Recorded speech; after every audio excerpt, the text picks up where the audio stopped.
Meu nome é Major Clara Vasconcelos. Tenho 37 anos. Sirvo no Exército há quase 2 décadas.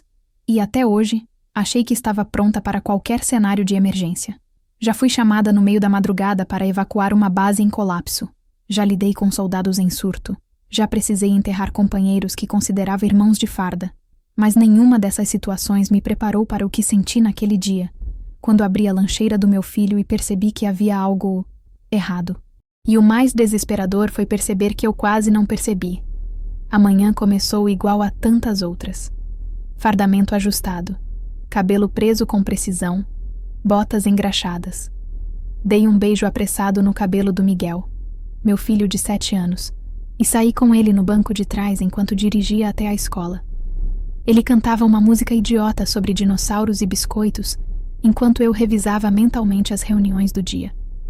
Ele sempre levava a lancheira azul marinho com o nome bordado pela minha irmã, Ana Paula.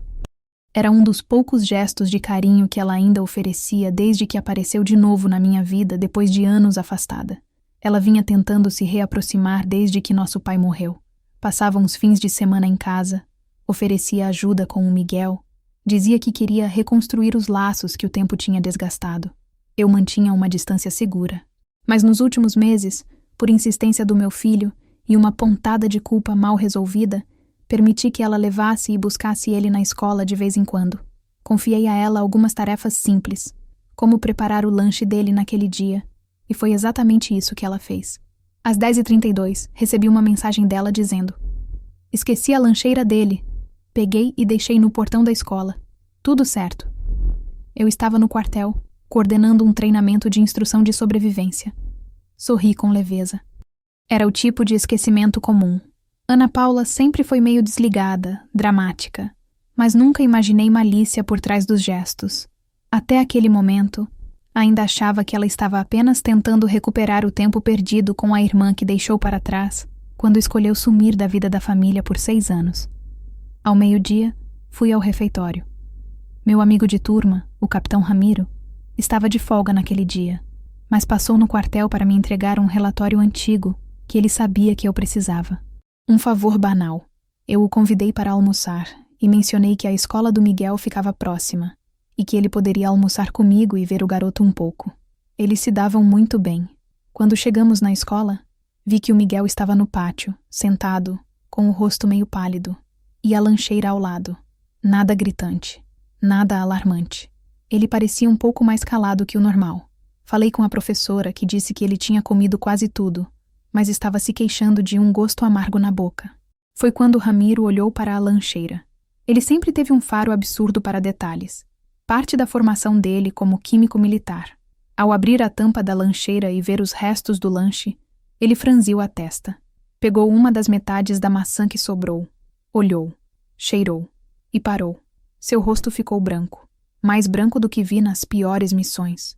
Foi como se ele tivesse visto algo que não podia ser ignorado. "Clara", ele disse com a voz completamente diferente, mais grave, quase militar demais para uma conversa informal.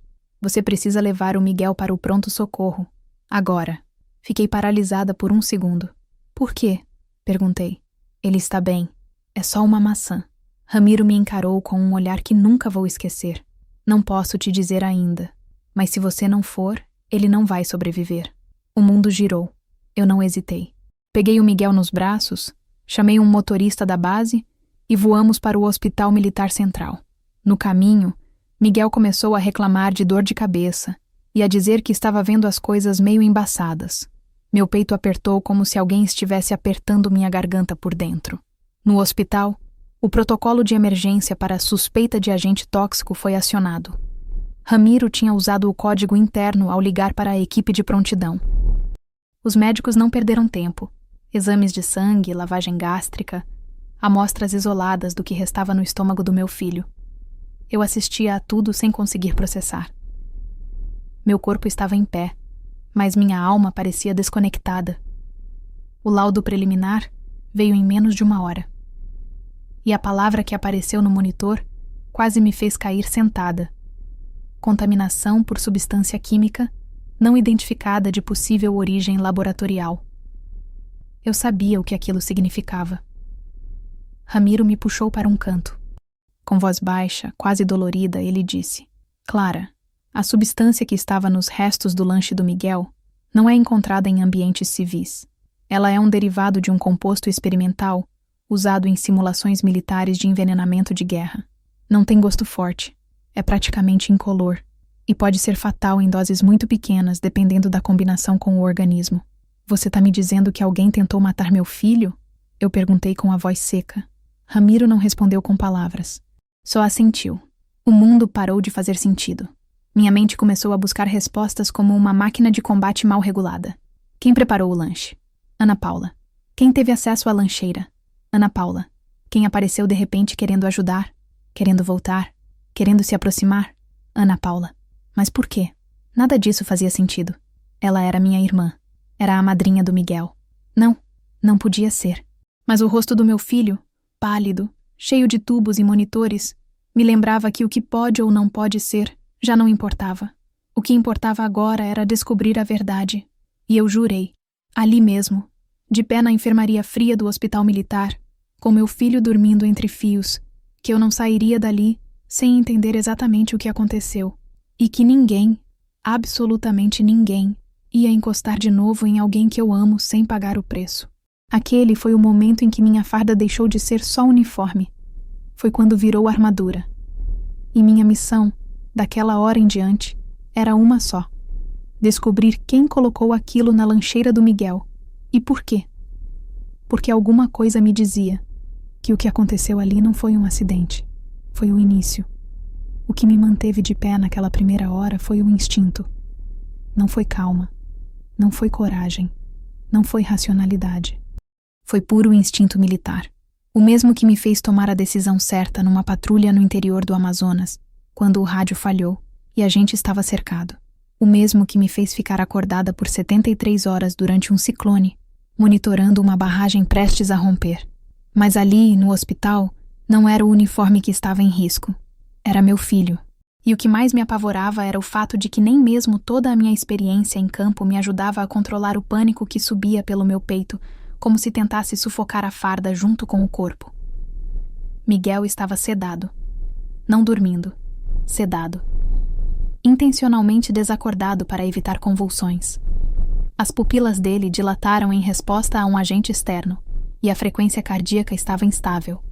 A médica da emergência, Tenente Thaís, com quem eu já havia feito inúmeras evacuações de vítimas civis, não conseguia esconder no olhar o que a boca tentava suavizar. Major, estamos tratando como um envenenamento por agente externo de origem química. Ainda não conseguimos determinar qual exatamente. E então ela baixou os olhos para o prontuário, como se a gravidade daquelas palavras pesasse demais para serem mantidas no ar.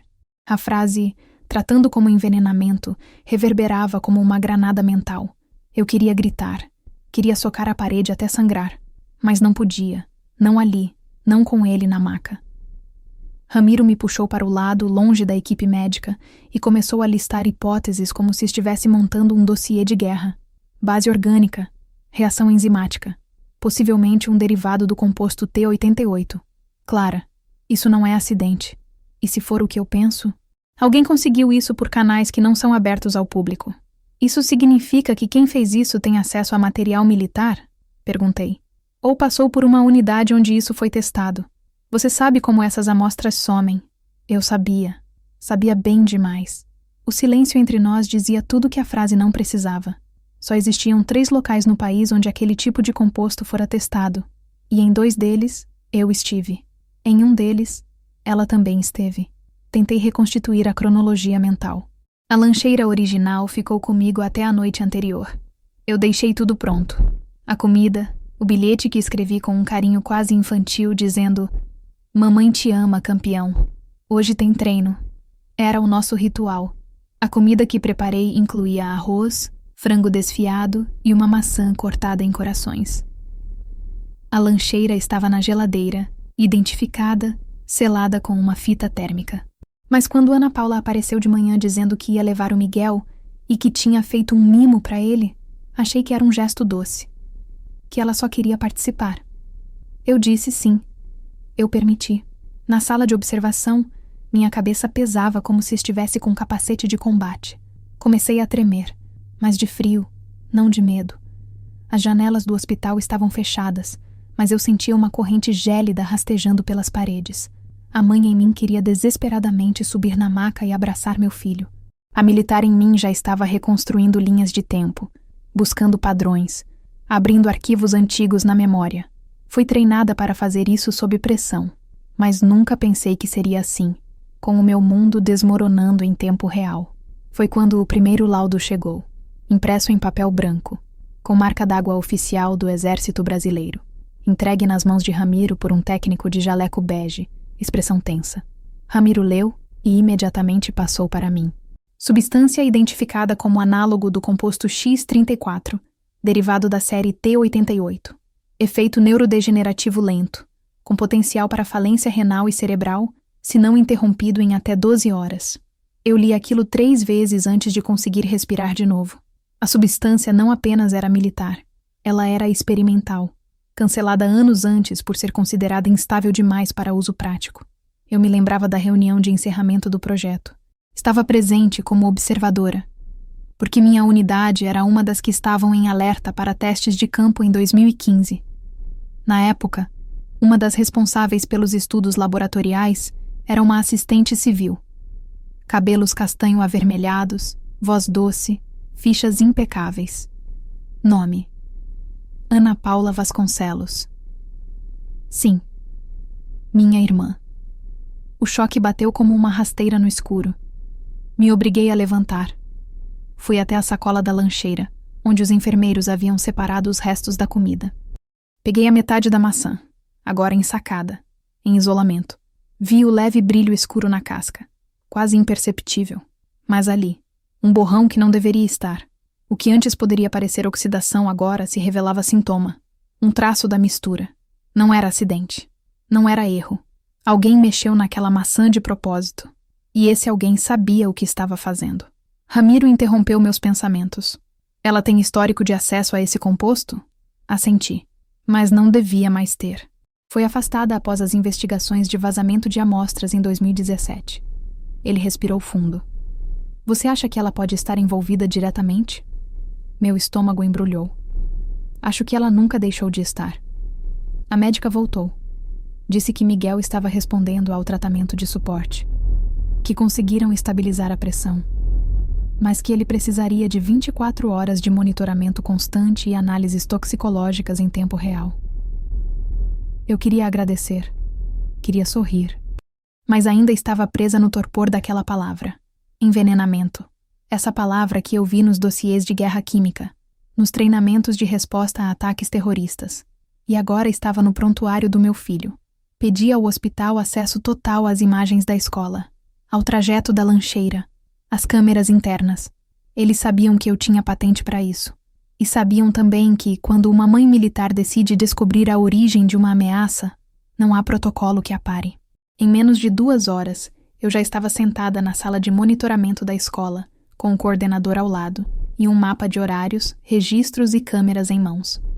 Foi assim que comecei a reconstruir o dia. E foi assim que, frame por frame, vi a imagem que me faria entrar em colapso no capítulo seguinte da minha vida. Minha irmã, entrando discretamente no pátio da escola, com 2 lancheiras visualmente idênticas nas mãos, e trocando uma pela outra. Mas o motivo disso, eu ainda não fazia ideia. Só sabia de uma coisa. Aquela mulher tinha deixado de ser apenas minha irmã naquele dia, e se tornou minha missão. A primeira vez que notei a ausência do bilhete foi no hospital. Na verdade, nem foi ausência. Foi a lembrança abrupta.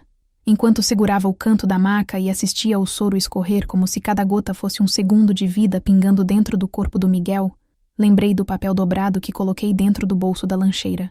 O bilhete não era nada demais. Só uma frase que eu sempre escrevia nas segundas-feiras para animar a volta à rotina. Você é mais forte do que pensa. Vamos treinar juntos hoje? Te amo. Era uma espécie de ritual, nosso código silencioso. Miguel sempre respondia com desenhos. Às vezes eu os achava dobrados no bolso da calça dele, às vezes colados na geladeira. Mas naquele dia, nada. Eu havia perguntado aos médicos se haviam encontrado algo no conteúdo da lancheira além da comida. Eles disseram que a única coisa ali era um guardanapo com uma mancha marrom, descartado com o resto dos alimentos contaminados. Quando pedi para ver os objetos pessoais de Miguel, recebi apenas a mochila escolar. E ali, entre os livros e a blusa de frio, o papel que escrevi com caneta azul e um adesivo de dinossauro. Não estava. Aquilo soou como um alerta, porque eu me lembrava com precisão cirúrgica de ter colocado aquele bilhete. Minhas mãos ainda lembravam a dobra feita, o ponto exato onde o adesivo grudou. Eu não era o tipo de pessoa que esquecia detalhes. A vida no exército me ensinou que esquecer pode custar vidas. E naquele momento, a ausência de um bilhete significava mais do que um esquecimento. Era uma interferência. Alguém mexeu naquela lancheira depois que eu a preparei, e alguém tirou o bilhete. Às 16h37 daquele mesmo dia, eu estava sentada na pequena sala de segurança da escola do Miguel. O diretor, um homem simpático demais para a situação, me ofereceu água e pediu calma. Eu dispensei. Ramiro ficou do lado de fora. Não era o momento para testemunhas. Com minha credencial oficial e a ordem verbal da Secretaria de Defesa, consegui acesso completo às gravações da manhã. Pedi ao técnico de segurança para me mostrar as câmeras da entrada lateral. Era por ali que os pais costumavam deixar os filhos rapidamente, sem descer do carro. Quando ele abriu o arquivo da manhã, vi meu filho descer do banco traseiro do carro de Ana Paula às 7h11. Ele usava o agasalho azul marinho, a mochila com chaveiro de foguete e a lancheira, vermelha. Imediatamente pedi para pausar. Aquela não era a lancheira dele. Miguel usava azul marinho, com o nome bordado e um pequeno brasão do exército, que mandei fazer com uma costureira amiga minha. A lancheira vermelha que ele carregava não tinha bordado, não tinha brasão. Era parecida, visualmente idêntica talvez para um olhar comum. Mas não era a mesma. Volte 30 segundos, pedi. Na imagem vi Ana Paula descer do carro. Ela se aproximou do porta-malas, abriu-o, olhou ao redor e então retirou 2 lancheiras, uma azul e uma vermelha. Colocou a vermelha nas mãos do Miguel. A azul, ela guardou dentro de uma bolsa que estava no banco do passageiro. 30 segundos depois, ela sorriu para a câmera e acenou para o filho. Natural, tranquila, como se nada tivesse acontecido. Senti a garganta fechar. Pedi para avançar até o intervalo das 10h. Vi Miguel com a mesma lancheira vermelha, sentado, abrindo e começando a comer. O tempo parecia se comprimir, como se eu estivesse assistindo o início de uma bomba relógio sendo ativada sem que ninguém notasse. Temos câmera no interior das salas? Perguntei. O técnico assentiu. Na sala de leitura e no pátio coberto. Pedi para ver. Em nenhum momento Miguel abriu a lancheira azul, porque ele nunca teve acesso a ela. Ela nunca chegou até ele. De volta à imagem das 7h11, pedi ao técnico para focar no momento em que Ana Paula abre o porta-malas. Amplie a bolsa onde ela colocou a lancheira azul. Ele fez isso. Mesmo com a resolução limitada, consegui ver o que precisava. A fita térmica que eu coloquei na noite anterior ainda estava intacta na lancheira azul. Ou seja, ela não foi aberta, só retirada. Ou foi aberta antes e depois cuidadosamente selada de novo. A cabeça fervia. Saí da sala, passei pelo corredor como se marchasse entre destroços e fui até o carro. Ramiro me esperava com 2 garrafas de água e um olhar que dizia tudo. Viu o que precisava? Eu só conseguia sentir. Naquela noite, voltei para casa e revirei tudo. As câmeras da minha própria casa não mostravam movimento algum na cozinha depois das 23h do dia anterior. Mas Ana Paula tinha dormido em casa naquela noite, e meu quarto ficava do outro lado do corredor. Ela teria tido acesso livre à cozinha, à geladeira, à lancheira, e mais importante, as palavras que escrevi, porque o bilhete que sumiu estava na geladeira, preso com um ímã, até que eu o dobrasse e colocasse na lancheira. Era visível para qualquer um. Na madrugada, abri a caixa de arquivos antigos que guardava no fundo do armário. Dela, retirei o dossiê de 2017, o caso arquivado de vazamento de amostras do composto T88.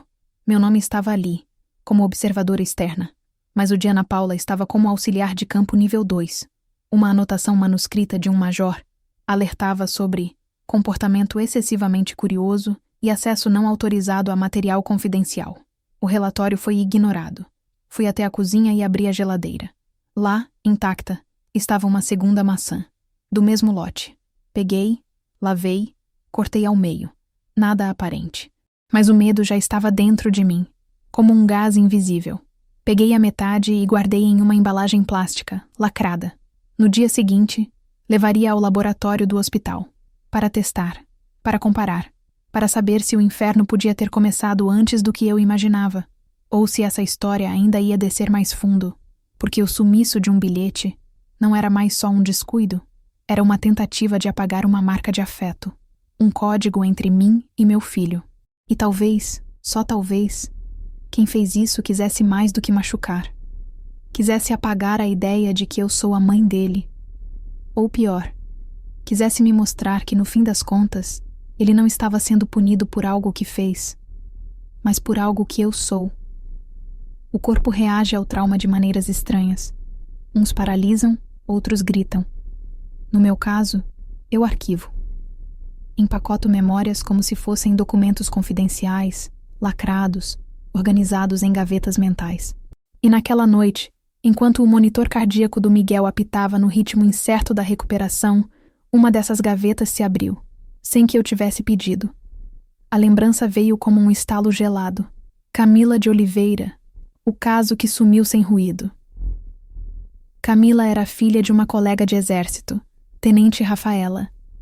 Há quase 7 anos, a menina tinha apenas 9 quando, do nada, começou a apresentar sintomas vagos, enjoo, visão turva, formigamento nos braços.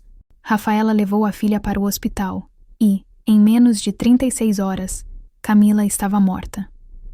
O laudo final apontou complicações sistêmicas de origem indeterminada, seguido por um apêndice tímido. Suspeita de intoxicação alimentar. Mas não houve comida contaminada. Nenhuma bactéria. Nenhum vírus.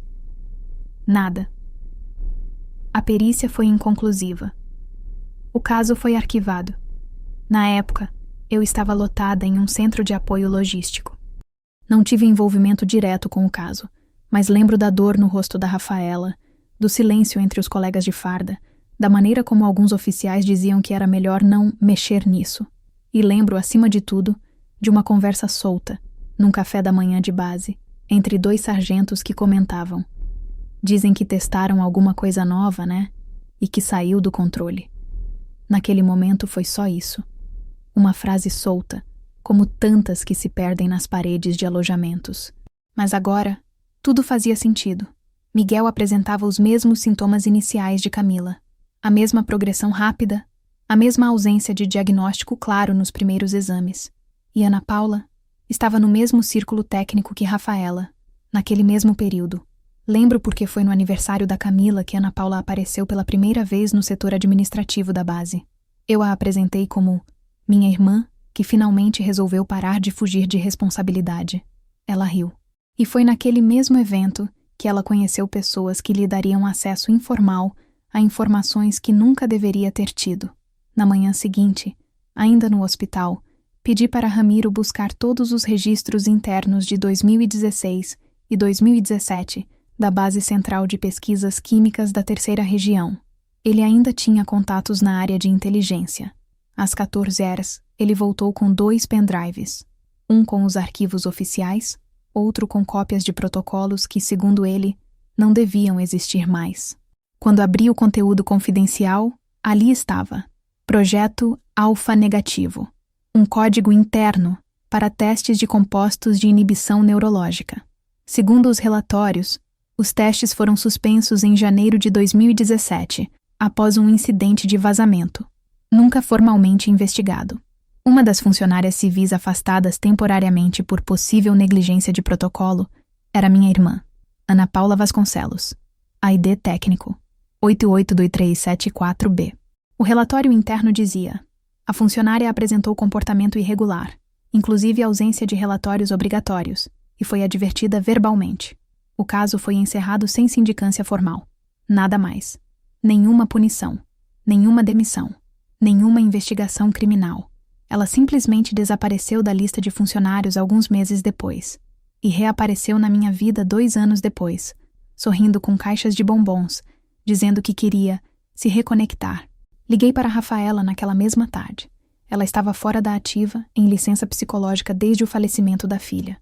Quando atendeu, reconheceu minha voz e não perguntou como eu estava. Apenas disse: "Você viu também, né?" A frase soou como uma senha. Contei sobre o Miguel. Ela ficou em silêncio por longos segundos.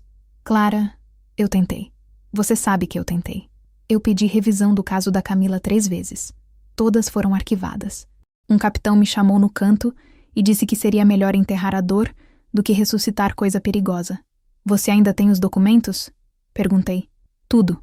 Nunca joguei nada fora. Eu sabia que um dia alguém ia entender o que aconteceu." No final da ligação, ela me enviou 3 PDFs. Um era o laudo do óbito. Outro, um boletim interno que ela mesma redigiu e nunca protocolou. E o terceiro era um print. Um print de uma conversa informal em que alguém da área técnica disse: "Deveriam parar de deixar assistente brincar de Deus com substância experimental." O nome do remetente foi apagado, mas a conversa era datada de 3 dias antes da morte de Camila. Voltei à lancheira do Miguel. A maçã, o pão, o suco. Faltava o biscoito que eu sempre mandava. Outro sinal. Ana Paula reconstruiu o lanche. Como se estivesse criando uma réplica do que eu faria, mas sem os símbolos reais de carinho. Sem o bilhete. Sem o biscoito preferido. Sem a assinatura da mãe. Era um falso gesto de afeto. Uma encenação de cuidado. Mas para quê? O que ela queria? Destruir a mim através dele? Fazer o Miguel sofrer para que eu sentisse uma dor comparável à que ela alegava ter vivido? Ou seria algo mais? Foi nesse ponto que me permiti vasculhar uma ferida que evitei por anos. Ana Paula teve uma gravidez há cerca de 8 anos. Não foi noticiada à família. Eu soube por terceiros. E soube também que ela perdeu o bebê no 2º trimestre. Nunca tocamos no assunto. Ela evitava. Eu respeitava. Mas agora, com todas as peças se movendo como engrenagens de algo mais sinistro, me perguntei: será que a dor não resolvida daquela perda se transformou em algo mais? Na psiquiatria militar, estudamos os efeitos do luto reprimido. O acúmulo de ressentimento pode se transmutar em delírio funcional. E se Ana Paula tivesse desenvolvido uma obsessão silenciosa em relação ao Miguel? Se ela visse nele o filho que perdeu e, por consequência, a mim como culpada por tê-lo? Na madrugada seguinte não dormi. Sentei na cozinha e reli todos os arquivos. Fui traçando uma linha de tempo. Um mapa. Uma conexão entre a morte de Camila, 2017. A suspensão de Ana Paula do projeto Alfa Negativo. O afastamento informal de várias pessoas do laboratório. O reaparecimento dela na minha vida em 2019. A reaproximação com o Miguel. O súbito esquecimento da lancheira. A maçã alterada e o bilhete que sumiu. A conclusão era simples. Camila foi a primeira. Miguel, o segundo. Mas o denominador comum era minha irmã. Não pude provar ainda. Mas algo dentro de mim, não como mãe, nem como militar, mas como ser humano, dizia: ela estava testando algo, observando reações, medindo efeitos. E talvez, só talvez, o plano dela não fosse matar meu filho, mas sim me fazer viver com o medo constante de que a qualquer momento ele poderia morrer. E isso era uma tortura ainda mais cruel. A pior sensação no mundo não é o medo, é a certeza de que o medo tem fundamento. Quando tudo dentro de você diz: isso não pode ser real, e ao mesmo tempo, cada evidência te empurra para admitir que sim, é real, e está acontecendo agora, com você, com seu filho, com seu sangue. Depois de conversar com Rafaela e reler o laudo de Camila, eu soube que não podia mais confiar apenas na minha intuição. Precisava de dados, de provas, de algo que rompesse o nevoeiro que Ana Paula parecia ter construído ao redor de si. E foi aí que pensei em alguém que poderia me ajudar a atravessar a neblina. Dr. Gustavo Moreira, toxicologista forense, amigo de longa data e ex-consultor do Exército. Um dos poucos homens que eu conheci na vida capaz de ouvir um absurdo e responder com ciência antes de emoção. Liguei para ele usando o número direto que tínhamos na época das formações conjuntas. Ele atendeu no segundo toque. Clara Vasconcelos. Quando você me liga assim, ou é coisa séria, ou é confidencial. Qual dos dois? Os dois, eu disse. E dessa vez, pessoal. 3 horas depois, ele estava no hospital, usando jaleco, credencial de visitante, e um olhar que misturava curiosidade e receio. Entreguei a ele a amostra da maçã que eu havia guardado da lancheira, a metade que não havia sido manipulada pelos médicos. Ele examinou ali mesmo, com um detector portátil. A reação foi quase imperceptível, um brilho tênue no visor, mas os números não mentiam. Você tem ideia do que é isso? Ele perguntou, com um tom que não era acusador, mas também não era leve. Tenho algumas suspeitas, mas quero ouvir de você. Ele respirou fundo. É um composto organofosforado híbrido, uma junção de moléculas que não ocorre naturalmente. Clara, isso aqui. Não se encontra em farmácia, não se vende no mercado negro, não se faz em casa com fórmula de internet. Isso só pode ter vindo de 2 lugares, laboratório militar ou instalação acadêmica de alto nível com permissão de uso de compostos letais. E mesmo assim, teria que ser ilegal. É o mesmo T-88? Perguntei. É uma variação, mais sutil, menos agressiva na primeira hora, o que dificulta o diagnóstico, mas com o dobro de efeito acumulativo. Ele me mostrou a análise química simplificada.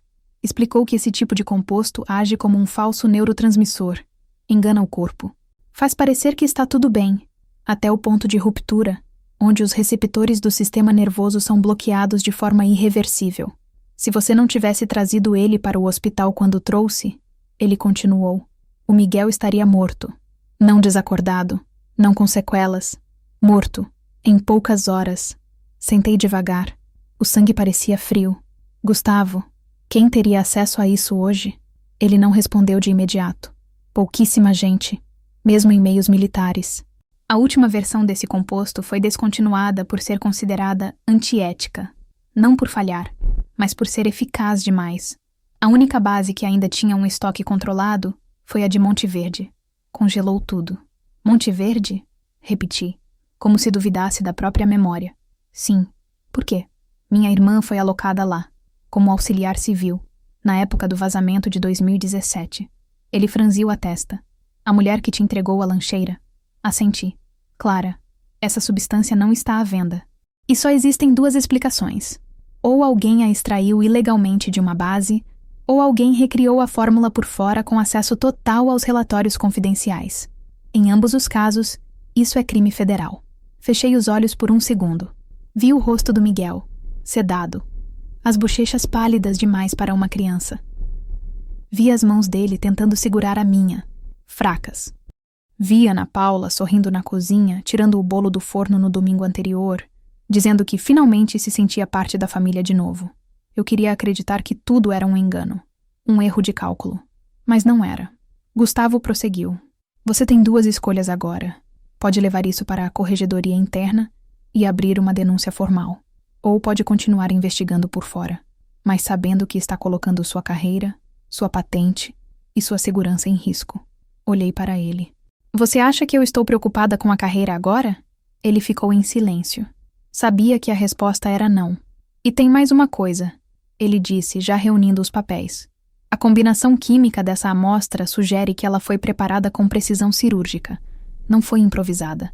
Não foi um teste. Foi uma aplicação. Intencional? Perguntei.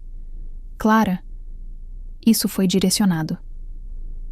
A palavra bateu mais forte do que qualquer laudo, porque direcionado não era sobre acidente, era sobre intenção. Sobre escolha. Alguém escolheu machucar meu filho. Alguém analisou minha rotina, previu minha reação, calculou o tempo de resposta. Isso não era só uma tentativa de envenenamento. Era uma mensagem. E o mais cruel, ela vinha de dentro, de alguém da minha própria casa, de sangue. E isso tornava tudo muito mais do que uma investigação. Era uma guerra civil íntima, uma batalha entre laços e limites. Na saída do hospital, Gustavo me puxou pelo braço. Se ela tiver feito isso uma vez, pode fazer de novo. Com ele, com você, com qualquer um. E se ela tiver registros disso, se tiver anotado fórmulas, rastros, você precisa achar antes que ela apague. Voltei para casa sem sentir as ruas passando. O silêncio dentro do carro era maior do que o trânsito. Entrei em casa. Fui direto ao quarto de hóspedes onde Ana Paula ficava quando dormia aqui. Estava tudo dobrado, limpo, calmo. As gavetas estavam organizadas demais. Isso era estranho. Puxei a cômoda, soltei o fundo falso. Ali estavam papéis dobrados, algumas fichas, um bloco de anotações com nomes de compostos e, no meio deles, uma foto antiga, de mim, segurando Miguel recém-nascido, e ao lado, com o rosto cortado pela tesoura, o pai dele. Ana Paula havia guardado aquilo. Mas por quê? E então percebi o que havia colado no verso da foto. Um post-it amarelo, escrito à mão. Você teve tudo, e ainda se acha vítima. Aquela frase me fez perder o chão. Porque ela não era sobre Miguel. Ela era sobre mim. E tudo começava a se revelar. O que ela queria não era apenas machucar meu filho. Era me atingir no único ponto em que ela sabia que eu era vulnerável. Ser mãe. O que ela nunca conseguiu ser. Não havia mais dúvidas. E se eu queria respostas, teria que desenterrar cada parte do passado dela, mesmo aquelas que o exército se recusou a registrar. Porque agora, eu não era só uma major do exército brasileiro tentando salvar um filho. Eu era uma irmã, tentando impedir outra de se transformar numa arma invisível. E o tempo estava acabando. Nos treinamentos de inteligência, sempre nos ensinam que as palavras mais perigosas são aquelas que não foram ditas. Mas ninguém nos prepara para o dia em que você ouve exatamente o que nunca deveria ter sido dito e percebe que o inimigo está mais perto do que qualquer radar poderia detectar. Naquela manhã, entre um exame e outro do Miguel, enquanto ele finalmente dormia com um pouco menos de dor, eu entendi que a minha guerra tinha mudado de natureza. Deixara de ser uma corrida contra o tempo e passava a ser uma corrida contra a verdade. Uma verdade que já existia, mas que foi soterrada por silêncio, por conveniência, por laços de sangue que ninguém ousava questionar, até agora. Foram as anotações que encontrei escondidas no quarto de Ana Paula que me levaram ao primeiro rastro. Fórmulas incompletas, esquemas escritos com pressa, datas que batiam com semanas em que ela alegava estar viajando para descansar. Mas o que me chamou a atenção foi uma anotação cifrada, rabiscada no canto de uma folha dobrada 3 vezes. Nela, apenas 2 letras maiúsculas seguidas de um número. MA02. A sigla me gelou o estômago.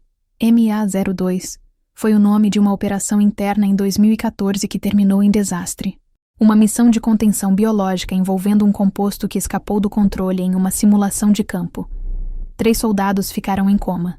Um morreu, e o responsável pela condução dos testes, um oficial de pesquisa altamente condecorado chamado Tenente-Coronel Edgar Machado, foi removido das Forças Armadas por conduta antiética e ocultação de falhas operacionais.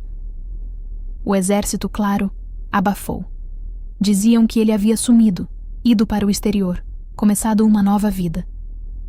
Outros diziam que ele estava sendo protegido por alguém com muito poder, em algum canto escuro do sistema, onde gente assim se esconde. O nome dele havia sido apagado de quase todos os arquivos formais. Quase. E aí, no meio do caos que minha casa tinha se tornado, no meio do medo e da raiva e da impotência, me veio uma lembrança quase esquecida. Uma vez, em 2015, Ana Paula usou uma expressão que me pareceu fora de lugar. Estávamos tomando café e ela falou que alguns cientistas não são retirados da guerra, eles apenas trocam o campo de batalha. Na época, achei uma frase de efeito. Agora, parecia uma confissão disfarçada. Decidi usar uma carta que guardei por anos, meu acesso a um protocolo interno de rastreio de chamadas, que só é ativado em caso de ameaça potencial à integridade institucional de membros da força. Preenchi o pedido. Argumentei que, como mãe e como major em ação preventiva, eu precisava acesso às ligações dos últimos 7 dias, originadas do número pessoal da Ana Paula.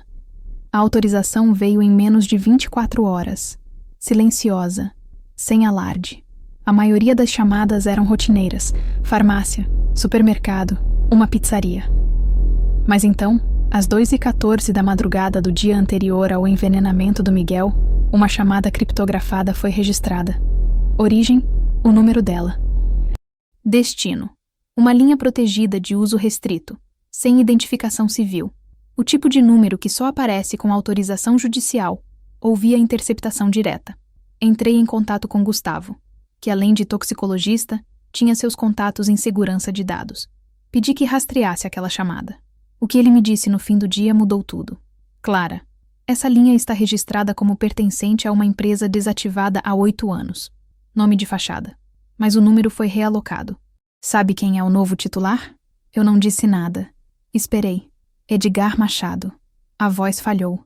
Meu corpo inteiro congelou, como se o nome dele tivesse o poder de parar relógios. O próprio? Perguntei, ainda sem acreditar. Não posso garantir que ele tenha atendido, mas a linha está ativa, e esse número é dele desde o ano passado. Fiquei em silêncio por segundos inteiros. Clara, você precisa entender. Esse cara foi apagado do sistema. Se ele está de volta e em contato com sua irmã, e se há uma substância de origem militar envolvida, isso não é só pessoal. Isso pode ser uma operação paralela, não registrada, não fiscalizada. Ou seja, eu disse, uma célula fantasma. Ele não respondeu. Não precisava. De volta ao hospital, sentei ao lado do Miguel e fingi que tudo estava normal, como se eu não tivesse acabado de descobrir que o homem responsável por uma das maiores tragédias silenciosas do nosso setor havia ressurgido. E não sozinho, mas em contato direto com minha irmã. A mesma irmã que trocou a lancheira do meu filho. Eu olhava para o rosto dele e tentava conter as perguntas que explodiam por dentro. Por quê? O que ela está tentando provar? E por que agora? Durante anos, Ana Paula ficou à margem. Visitava esporadicamente. Fazia elogios falsos. Oferecia ajuda doméstica como quem oferecia migalhas. Mas agora, subitamente, ela se infiltrava com precisão cirúrgica na rotina do Miguel. Criava confiança. Dizia frases como, posso ser uma segunda mãe para ele, ou, você tem muita sorte e nem percebe. E agora, tudo isso ganhava um novo significado. Comecei a rastrear também os e-mails dela. Um deles, em especial, chamou a atenção. Enviado para um endereço obscuro com extensão .org privada, sem corpo de texto. Apenas um anexo. Um PDF nomeado Clara, Teste 1, Estabilidade Psicológica sob Pressão. Eu abri o arquivo. Era uma ficha clínica, mas não da Ana Paula. Era sobre mim, comportamentos. Frases que eu havia dito, momentos de choro, de estresse, datas marcadas com anotações como reagiu com calma ou explodiu ao ser contrariada. Alguém estava observando, registrando, classificando. E isso não era apenas perigoso, era insano. Minha irmã estava transformando minha vida em experimento, um teste de resistência. E Miguel era o gatilho, o meio de medir até onde eu aguentaria, o quanto de controle emocional eu ainda teria depois de quase perdê-lo. Na última página da ficha, uma frase digitada em negrito. A pressão emocional não quebrou o vínculo materno. Recomenda-se escalar para estágio 2. Fechei o notebook com força. Eu não era um projeto. Meu filho não era um objeto de observação. Mas para ela, tudo indicava que éramos peças de um tabuleiro muito maior. Um tabuleiro construído por alguém como Edgar Machado e manipulado por alguém com sede de vingança mal resolvida. Naquela noite, tomei uma decisão.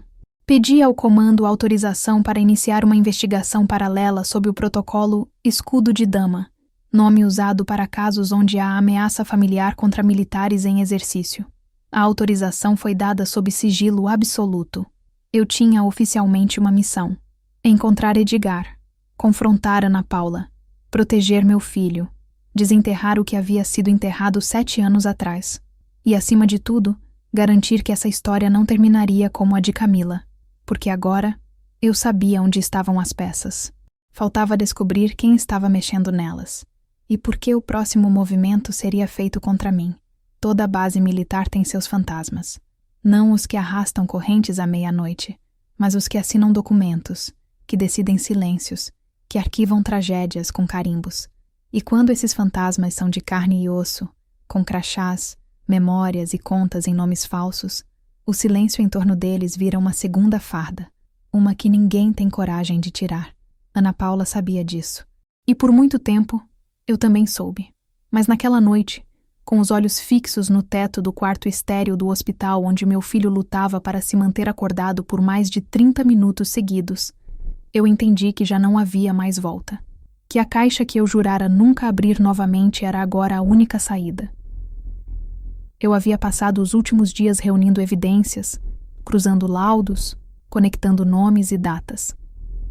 Mas faltava um elo. O fio que ligaria minha irmã ao homem que o sistema militar fez desaparecer. Tenente-Coronel Edgar Machado. Aquele que ensinou a uma geração de cientistas militares que qualquer composto, por mais letal que fosse, podia ser usado desde que gerasse resultado. aquele cujo nome fora removido de protocolos, apagado de pastas, reescrito com apelidos em anotações informais. Mas havia um lugar onde eu sabia que ele ainda existia. Era o chamado Nível Cego, um setor oculto do antigo sistema de arquivamento da Escola Técnica Militar de Pesquisa e Desenvolvimento, onde trabalhei brevemente em 2016. Cada oficial de alta patente tinha acesso a uma fração do acervo digital, codificado, sem indexação nos servidores principais. Era como entrar em uma casa sem luz, apenas com a própria memória para guiar os passos. E eu sabia exatamente qual porta abrir. Recuperei minha credencial antiga, atualizei os drivers de segurança e me conectei através de uma linha criptografada que só funcionava com dupla autenticação biométrica. A tela piscou. Um símbolo antigo da 3ª Divisão de Logística brilhou por 2 segundos e se apagou. E ali, diante de mim, estava a interface rudimentar de um sistema que o tempo esqueceu, mas que ainda respirava, quieto. Digitei o código que nunca havia esquecido. Archar 4, 3:28, Marra. A tela ficou preta. Por um momento, achei que o sistema havia sido desativado. Mas então, uma linha de texto surgiu no canto inferior esquerdo. Acesso concedido. Arquivo especial, Edgar M. O arquivo era um conjunto de relatórios, vídeos e memorandos internos, todos marcados com o selo vermelho de classificação nível 6, acesso restrito. Comecei a ler, e com cada linha, o chão sob mim afundava mais. Em um dos documentos, de setembro de 2014, havia um memorando interno da Diretoria de Pesquisa Química, alertando sobre irregularidades nos testes de estabilidade do composto T88. Um adendo posterior indicava que a assistente civil Ana Paula Vasconcelos foi autorizada a participar da simulação de campo da Operação MA02, sob supervisão direta do Tenente-Coronel Edgar Machado. Meu coração travou. Ana Paula não foi apenas uma técnica periférica. Ela foi treinada por ele. Continuei lendo. Em dezembro daquele ano, outro documento relatava um incidente durante a simulação. Falha de vedação na cápsula de transporte. Vazamento interno. 2 agentes expostos. Substância inalatória parcialmente ativada. A recomendação final. Suspensão temporária dos envolvidos e descarte das amostras comprometidas. Mas o que vinha a seguir era ainda mais perturbador. Um e-mail interno, nunca enviado, salvo como rascunho, escrito por Edgar Machado para o então comandante de pesquisa. A instabilidade da substância não é o problema. O problema é a instabilidade emocional dos operadores. A senhorita Vasconcelos demonstrou precisão, frieza e iniciativa que superam muitos dos oficiais em treinamento. Se ela permanecer sob minha supervisão, posso moldá-la para projetos mais discretos. Frieza, precisão, iniciativa.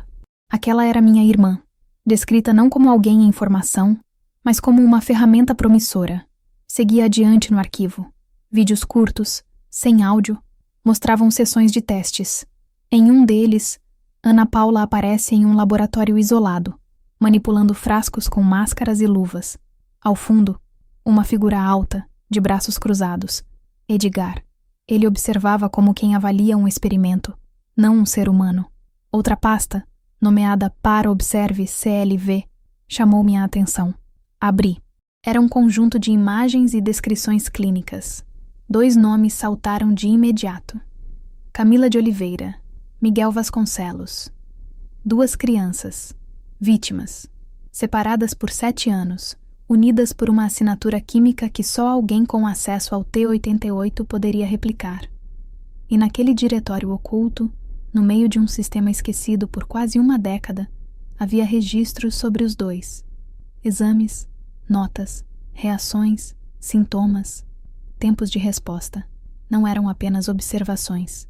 Eram análises comparativas. Eu me levantei da cadeira com as mãos tremendo. Estava tudo ali. Ana Paula havia reaberto esses arquivos.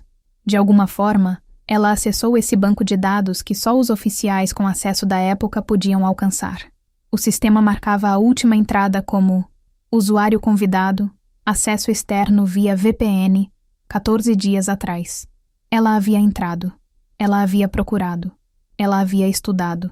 E mais do que isso, ela havia se preparado.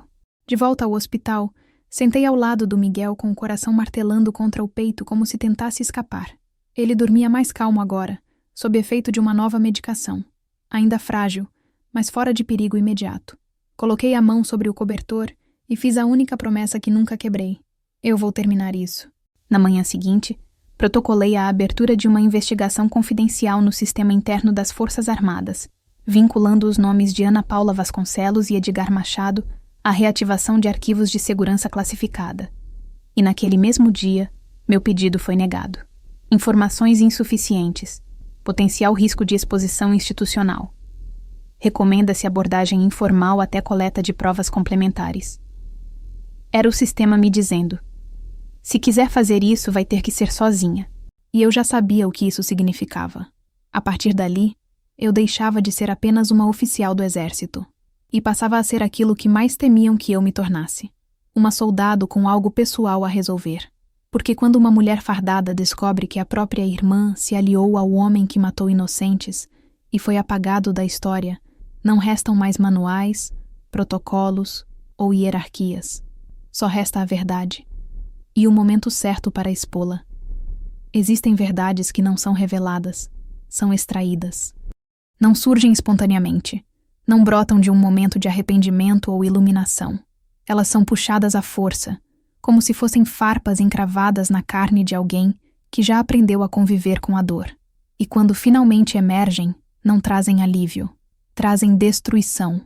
Foi exatamente isso que aconteceu no dia em que encarei Ana Paula pela primeira vez depois de tudo. Depois da lancheira, do hospital, dos exames, do nome de Edgar Machado, reaparecendo entre os destroços de um passado que o exército tentou esconder. Eu não fui até ela em busca de explicações. Eu fui em busca de encerramento.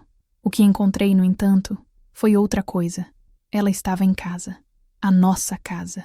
A mesma em que cresceu comigo, em que dividimos o quarto de infância, os castigos, os aniversários.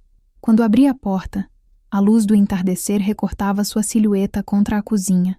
Estava preparando o café, como se nada tivesse acontecido, como se meu filho não tivesse passado 5 dias entubado, como se ela não tivesse desaparecido depois que descobri tudo.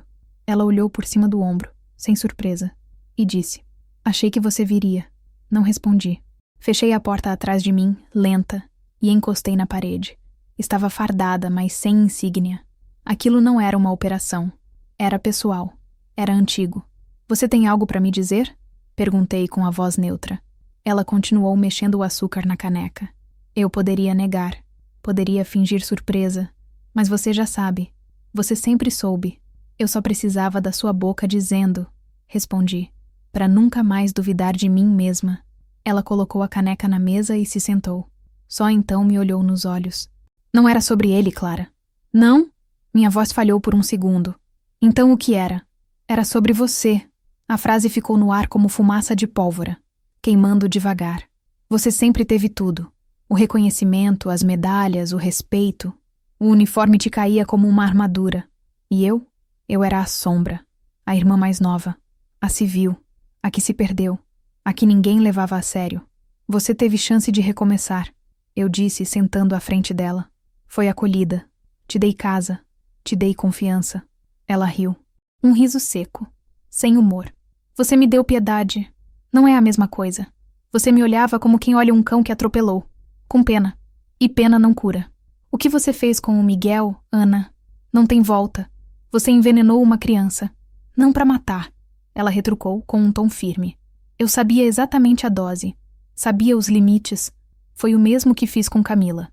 A menção ao nome de Camila me fez levantar como se tivesse levado um tiro. Ela não desviou o olhar. Você matou a filha da Rafaela? Minha voz saiu baixa, perigosa. Não. Eu atestei. Como fiz com o Miguel. Camila reagiu mal. Eu não esperava. Foi erro de cálculo. Mas ninguém me ouviu. Ninguém investigou. O caso foi enterrado. Eu fui removida, sozinha. Edgar me acolheu. Ele viu o que você nunca quis ver em mim. Potencial. Você se aliou a um criminoso. Ele era o único que não me tratava como sobra. Me deu acesso. Me deu propósito. Me ensinou que conhecimento não precisa servir à moral, mas à eficiência. O Miguel tem 7 anos, Ana. 7. Você sabia disso. Sim. E é por isso que funcionou. Porque a única forma de te abalar, Clara, era tocar no que você nunca conseguiu blindar com farda nenhuma. Seu coração de mãe. As lágrimas vieram, mas eu não deixei cair. Ela continuou. Você acha que é forte, mas eu queria ver quanto tempo você aguentava. Quantos dias sem dormir. Quantos exames sem resposta. Quantos batimentos cardíacos acelerando ao som do monitor. Eu queria que você sentisse o que eu senti. Quando perdi o meu. Silêncio. Você estava grávida daquele oficial da aeronáutica, não estava? Perguntei, finalmente verbalizando o que sempre pairou sem ser dito. Ela assentiu. Ele me deixou quando soube. Disse que ia ajeitar as coisas e sumiu. Fiquei sozinha, sem apoio, sem estrutura. E depois perdi o bebê, no segundo trimestre, no banheiro da base, sozinha, sem ninguém. Por que não me procurou? Porque você nunca ia entender. Você, com sua vida planejada, sua moral de aço, seu mundo binário entre certo e errado. Eu era a equação errada que você escondia, a irmã errada, a vergonha discreta. E agora você quer que eu entenda envenenar uma criança como uma forma de justiça? Não quero que você entenda. Quero que você sinta. As palavras dela cortavam com precisão, como se cada frase tivesse sido escrita com meses de antecedência. Uma tese pessoal de ódio embutido. E o Edgar? Perguntei, retomando o fio da investigação. Onde ele está? Você não vai achá-lo. Eu já achei. Ela estreitou os olhos. Por um instante, vi medo ali. Você mexeu com forças maiores do que sua dor, Ana. Tem protocolos sendo quebrados, bases sendo revistadas, linhas rastreadas. Você não é mais só uma mulher ferida. Agora você é uma ameaça institucional. E eu não posso mais te proteger. Você nunca me protegeu. Ela sussurrou. Você está enganada. Eu te protegi a vida inteira, inclusive de si mesma. O silêncio se instalou entre nós como cimento.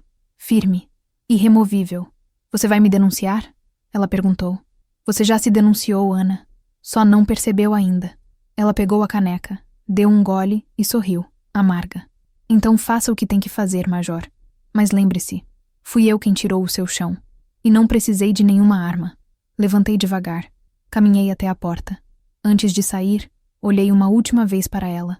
Você queria que eu me quebrasse. Mas você quebrou a única coisa que ainda te conectava a esse mundo. E o que seria? Ela perguntou de costas. Meu perdão. Fechei a porta atrás de mim, de forma definitiva. Na mesma noite, abri um protocolo formal de denúncia interna. Ana Paula seria investigada por uso indevido de compostos militares, associação com indivíduo foragido e tentativa de homicídio qualificado com agravante de vínculo familiar. Mas naquele momento, o que mais doía não era a certeza da culpa dela. Era perceber que, mesmo com tudo que ela destruiu, eu ainda desejava que fosse mentira. Mas não era. E agora, a verdade, já estava viva demais para ser desmentida. O protocolo havia sido acionado às 06h23 da manhã de uma sexta-feira chuvosa. No sistema interno do Exército, a notificação circulava com a tarja vermelha de prioridade máxima. Ordem de localização e detenção preventiva. Civil envolvida em manipulação de composto militar de uso restrito. Nome: Ana Paula Vasconcelos. Natural de Minas Gerais. Cadastrada como auxiliar técnico civil entre 2014 e 2017. Registro de desligamento voluntário. Ficha limpa. Perfil inofensivo. Tudo mentira. Enquanto a maioria da tropa ainda aquecia café em garrafas térmicas amassadas, minha irmã já havia sumido. Deixado a casa em silêncio. Levado apenas uma mochila. Deixado todas as roupas. Inclusive as novas que comprei para ela no mês anterior. O quarto de hóspedes estava intocado. Nenhum sinal de pressa. Nenhum bilhete. Nenhum rastro. A única coisa que encontrei foi a foto da infância. Nós duas na praia de Guarapari. Eu de boné, ela segurando um picolé já derretido. No verso, uma anotação feita a lápis. Você sempre foi o norte. Eu só queria ser bússola. Fiquei olhando para aquilo mais tempo do que deveria. Até o telefone tocar. Era o sargento responsável pela guarda do 3º Batalhão de Operações Especiais. Major Vasconcelos? Sim. Tem algo que a senhora precisa ver. Foi deixado no portão principal do quartel, em seu nome. Desliguei. Não corri. Andei em linha reta como quem já sabe o que vai encontrar. E encontrei. Um envelope manchado de chuva, colado com fita transparente na lateral do portão externo da base. Sem nome, sem endereço, sem remetente, apenas escrito à mão, com letras firmes. Para Clara, mas não só para ela. Abri ali mesmo, dentro, uma carta de 4 páginas, escrito em caneta azul, em uma caligrafia que eu reconheceria mesmo com os olhos fechados. Ana Paula, se você está lendo isso, já me procurou, e já sabe tudo o que precisava saber. Mas o que talvez ainda não tenha entendido é que isso nunca foi sobre vingança. Foi sobre reconciliação.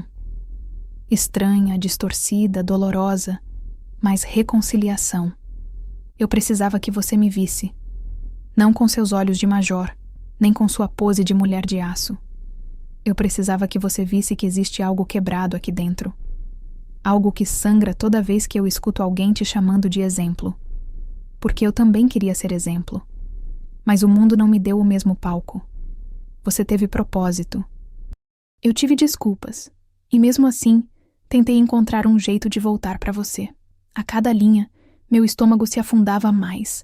Ela continuava. Edgar não foi mentor, foi espelho. O homem que me mostrou que ciência não precisa de ética quando o mundo gira com base em interesses. E eu fui boa. Você sabe que fui. Você viu meus relatórios. Mas bons soldados não choram, não é? Bons soldados seguem ordens. E eu não recebi ordens. Eu criei as minhas. As mãos tremiam quando virei para a 3ª página. Miguel vai sobreviver. Eu sabia disso. Estudei cada enzima, cada reação. Ele era parte do experimento, sim, mas também era minha ponte. A última tentativa de me reconectar com algo que fosse real. Mas você cortou a ponte antes que eu pudesse atravessar. Talvez por isso eu precise desaparecer. Não por medo, mas porque no fundo, eu ainda amo vocês. Mesmo que amar signifique sumir. Mesmo que amar signifique que eu nunca mais volte. A última página não trazia palavras, apenas um recorte colado. Uma cópia xerox da ficha médica do bebê, que ela perdeu em 2015. E abaixo, uma linha escrita à mão. Ele também se chamaria Miguel. Não me lembro exatamente o que senti ali. Raiva, sim. Nojo, talvez. Mas o que me paralisou foi algo mais sombrio. Uma espécie de luto prematuro. Porque minha irmã ainda estava viva. Mas o que restava dela, aquela que eu conhecia, já não existia. Voltei para dentro da base e entreguei a carta ao comando com os olhos vazios. Falei o necessário. Assinei o que me pediram. E depois, pedi afastamento temporário. 48 horas. Precisava pensar. Precisava sentir. Precisava não explodir. Na madrugada do mesmo dia, recebi uma notificação no e-mail institucional. Um arquivo de áudio anônimo. Origem mascarada. Voz modificada. Mas o conteúdo era inconfundível. Você acha que venceu, mas só tirou a peça do jogo. O tabuleiro continua. A guerra não é sua, Clara. É de quem decide o que o mundo vai esquecer. Você só lembrou. E isso tem preço. 3 segundos de silêncio. Depois, o som de uma respiração lenta. Quase calculada. Desliguei. Pela manhã, soube que 2 documentos confidenciais sobre a Operação MA02 haviam sido acessados e deletados por um terminal remoto, de origem desconhecida. Edgar ainda estava solto. Ana Paula também. E agora eu não lutava apenas para proteger meu filho. Eu lutava contra algo maior. Contra um projeto que nunca terminou. Contra memórias que nunca foram apagadas, apenas realocadas em rostos familiares. Ana Paula deixou uma carta. Mas o que ela realmente deixou foi uma guerra aberta. E eu não pretendia perdê-la. O mundo não muda com explosões. Ele muda em silêncio. Nos corredores vazios do que sobra depois do trauma. Naquilo que você decide não dizer quando tudo dentro de você quer gritar. O verdadeiro julgamento, o que define quem você é e quem você vai ser depois, não acontece num tribunal. Acontece dentro de um quarto pequeno, com as janelas fechadas, quando você senta sozinha numa cadeira que parece grande demais e percebe que não tem mais ninguém para culpar. Nem para culpar você, só você mesma. E foi assim que eu soube que havia chegado ao fim. Não o fim da guerra, porque essa nunca acaba, mas o fim da história que começou com uma lancheira trocada, um olhar congelado de um amigo, um hospital com cheiro de álcool e medo, e uma pergunta simples demais para conter tudo que veio depois.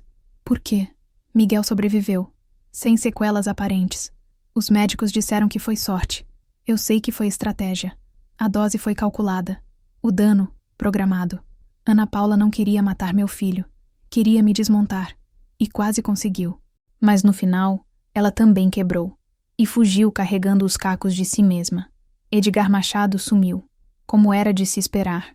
Os rastros que deixou foram curtos, cifrados, e morreram em servidores remotos com autodestruição programada. Até hoje não sabemos se ele estava na mesma cidade que Ana Paula, ou apenas usando o corpo dela como marionete para testar os limites da dor e da obediência. Mas o que ficou não foi ele. Foi o que ele reativou. Um sistema sem rosto, sem comando, mas ainda ativo. Um sistema que transforma pessoas em variáveis, famílias em experimentos. E foi por isso que me chamaram. 2 semanas depois do desaparecimento fui convocada. Mas não foi uma convocação oficial. Nada carimbado, nada impresso. Um bilhete dobrado no armário do vestiário feminino do quartel, assinado com um símbolo que eu reconhecia do tempo de operações confidenciais. 3 linhas curvas entrelaçadas. Convite para o que chamavam de julgamento ético interno. Um comitê não documentado. 3 generais aposentados. 2 psicólogos de inteligência. Uma promotora que já foi major da ativa. Todos sentados numa sala de concreto sem janelas, em um prédio que dizem estar desativado. Eu entrei sem farda, sem patente, sem defesa. Major Clara Vasconcelos, disse o homem no centro da mesa. Sua denúncia gerou impacto, e seu silêncio nos trouxe até aqui. Você tem ciência do que isso significa? Assenti. Você poderia ter deixado passar. Poderia ter resolvido em casa. Poderia ter seguido com a vida. Mas não seguiu. Por quê? Foi aí que eu entendi que o julgamento não era sobre Ana Paula. Era sobre mim. Porque o que ela fez não foi só com meu filho. Foi com tudo que a farda representa. Se eu ignorasse, eu estaria dizendo que dor pessoal justifica a traição institucional. E isso eu não posso permitir. E ainda assim, ele continuou, você não divulgou nada publicamente. Nem os dados, nem os laudos, nem o envolvimento do nome que o sistema tentou apagar. Porque vingança pública não era o meu objetivo. Eu queria justiça, não espetáculo. Silêncio. A promotora levantou os olhos. Você quer que a sua irmã seja presa? Respirei fundo. Demorei para responder. Quero que ela seja contida. Não por ódio, mas para que ninguém mais precise passar pelo que Camila passou. Ou pelo que o Miguel quase passou. E você entende que, se for aberta uma investigação formal com tudo que você coletou, seu nome será exposto. Sua carreira, colocada em risco. Sua imagem, usada por ambos os lados como símbolo. Entendo. Outro silêncio. O tipo que pesa mais do que uma sentença. Foi aí que me ofereceram a escolha. Um dossiê completo. Com tudo. Todos os arquivos compilados. A rota de fuga de Ana Paula. A última localização do sinal do celular dela, num município rural perto da fronteira. Possivelmente ainda no país. E um acordo. Se eu quisesse, poderia ativar uma equipe de busca especializada, com autorização para trazê-la sob custódia, com ou sem colaboração. Mas o preço disso era outro. Eles queriam que eu assumisse a liderança do processo, que eu fosse a representante do julgamento, que eu enfrentasse as perguntas, a mídia, a exposição, que eu virasse símbolo. E ali, naquele momento, entendi que minha guerra com Ana Paula tinha deixado de ser familiar e se tornado política, institucional, social. Era a guerra do que se esconde nos bastidores, do que não se ensina nas academias, do que a farda silencia para se proteger. Você aceita liderar o processo? Perguntaram. Olhei por longos segundos para o símbolo na parede, as 3 curvas entrelaçadas, representando teoria, execução e silêncio. 3 partes de qualquer operação confidencial. Depois, levantei. Não, eu não vou liderar. Por quê? Porque eu sou a ferida, não a cura. E feridas abertas não devem ditar sentenças. Eles assentiram. Sabiam que eu estava certa. E que ainda assim, o silêncio tinha um preço. Saí da sala com o dossiê nas mãos. Do lado de fora, chovia. Na semana seguinte, escrevi 2 cartas. A primeira para Miguel. Curta. Sem detalhes. Só dizendo que ele é mais forte do que pensa, que a dor da mãe dele não vai definir o que ele vai se tornar, e que o nome dele não é apenas uma homenagem, é um escudo. A segunda, para Ana Paula. Nunca sei se ela leu, nunca obtive resposta, mas deixei a carta no mesmo lugar onde ela colou o bilhete no portão da base. No envelope, apenas isso, Você queria me quebrar. Eu reconstruí com o que sobrou. Mas você ainda não entendeu que não é sobrevivente quem foge. É quem fica. E vive depois. Hoje Miguel voltou à escola. A lancheira é nova. Azul. Sem nomes bordados. O bilhete que coloco todos os dias agora é diferente. Não confie em quem sorri demais. Confie em quem fica quando o mundo desaba. Eu não escolhi ser heroína. Nem vítima, nem juíza. Eu escolhi ser mãe. E pela primeira vez, isso foi mais forte que a farda.